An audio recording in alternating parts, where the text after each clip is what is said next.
औज़ु बिल्लाहि मिनश्शैतानिर्रजीम बिस्मिल्लाहिर्रहमानिर्रहीम। जिस तरह मेरा सबका मौजू चल रहा है, मैं आपको शब कदर के आमाल बता रहा हूँ रमज़ानुल मुबारक के। तो 23 रमज़ानुल मुबारक के आमाल मैंने आपको बताने हैं। इसमें भी वही मुश्तरका आमाल हैं कि आपने गुस्ल करना है।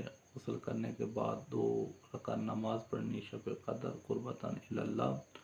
पहली रकात में सूरह फातिहा के बाद 7 मरतबा सूरह तौहीद की तिलावत करनी। दूसरी रकात में भी इसी तरह आपने सूरह फातिहा के बाद 7 मरतबा सूरह तौहीद की तिलावत करनी। उसके बाद आपने 70 मरतबा अस्तग़फिरुल्लाह रब्बी व अतूबु इलैह की तस्बीह पढ़नी है।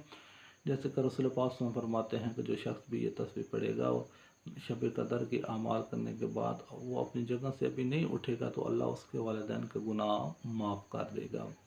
उसके बाद इमाम जाफ़र सादिक़ अलैहिस्सलातु वस्सलाम फरमाते हैं 23 शब के बारे में कि जो शख्स भी मुझे खुदा उस खुदावंद आलम की कसम, जो शख्स भी इस रात को 2 सूरतों की तिलावत कुरान मजीद की करेगा, जो जिनका नाम मैं अभी आपको बताता हूँ, वो जन्नतियों में से होंगे। एक सूरत हामीम है और दूसरी सूरत दखान है। जो भी ये सूरत 2 सूरतों की तिलावत करेगा, मासूम फरमाते हैं कि वो अहले जन्नत में से होंगे। इसके बाद 1000 मरतबा आप लोगों ने सूरह इन्ना अंज़लना की तिलावत भी करनी है। तो ये अमाल कुछ अमाल होंगे जो आप लोगों ने कुरान पाक को खोल कर पढ़ने हैं, और कुछ अमाल जो आपने कुरान पाक को सर पर रख कर करने हैं। जब आप कुरान पाक को सर पर रखेंगे तो फिर अमाल करेंगे। उसके बाद आप ज़ियारत इमाम हुसैन, ज़ियारत वारसा, आप ये ज़ियारत भी आप लोगों ने पढ़नी है।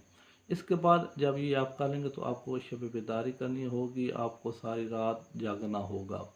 इसके बाद आपने 100 रकात नमाज पढ़ लें। ये 6 दिन की आप लोग इस रात को क़ज़ाए नमाज़ें दे लें, अगर आप लोगों की क़ज़ाए नमाज़ें हैं तो। जो 100 रकात नमाज है वो 2-2 रकात करके नमाज पढ़ें। पहली रकात सूरह फातिहा के बाद 10 दफ़ा सूरह तौहीद की तिलावत फरमाएँ। दूसरी रकात में भी सूरह फातिहा के बाद 10 मरतबा सूरह तौहीद की तिलावत करें। इसी तरह आपने 2-2 करके 100 रकात नमाज पढ़नी है। अगर ये नहीं पढ़ सकते तो फिर आपको 6 दिन की क़ज़ा नमाज़ें देनी होगी। इसी तरह आपकी क़ज़ा नमाज़ें भी हो जाएंगी और आपके आमाल भी हो जाएंगे। अस्सलामु अलैकुम वरहमतुल्लाहि।